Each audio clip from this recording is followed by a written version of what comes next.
మీరు సింహరాశిలో జన్మించారా?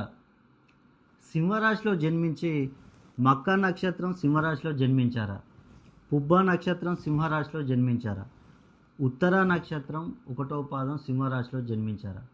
అలా జన్మించినట్లయితే మీకు అన్ని సమస్యలే. ఎందుకంటే ఇప్పుడు ప్రస్తుతం సింహరాశి వారికి అష్టమ శని అనేది నడుస్తుంది. అదేవిధంగా గురువు వీరికి 12వ స్థానంలో ఉండడం వల్ల వీరికి అనేక సమస్యలు వచ్చే అవకాశం ఉంది. ముఖ్యంగా చూసుకున్నట్లయితే హెల్త్ ప్రాబ్లమ్స్ బాగా వస్తూ ఉంటాయి. ఆరోగ్య సమస్యలు అనేటివి దీర్ఘకాలిక ఆరోగ్య సమస్యలతో బాధపడే అవకాశం.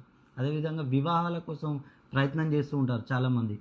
35 సంవత్సరాలు వచ్చినా కూడా వివాహాలు జరగక చాలామంది ఇబ్బందులు పడుతూ ఉంటారు.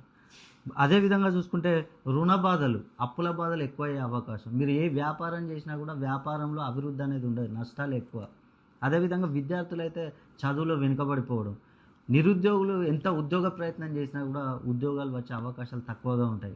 అదేవిధంగా విదేశీయానం చేయాలని చాలామంది కలలు కంటూ ఉంటారు. అలాంటి వారికి అనేక అడ్డంకులు వస్తూ ఉంటాయి. శత్రువులు ఎక్కువ. మీరు ఎవరికైనా డబ్బు ఇచ్చినట్లయితే తిరిగి రాదు, మీరు తీసుకున్నా కూడా ఇవ్వలేని పరిస్థితులు ఉంటాయి. కాబట్టి ఇలాంటి చాలా సమస్యలు వస్తూ ఉంటాయి. మీరు కనుక సింహరాశిలో జన్మించి మఖ, పుబ్బ, ఉత్తర ఈ నక్షత్రాల్లో కనుక జన్మించి సింహరాశి వారు అయితే ఒక్కసారి నన్ను సంప్రదించండి. మీరు నన్ను సంప్రదించినట్లయితే కొన్ని మీ పరిహారాలు చెప్తాను.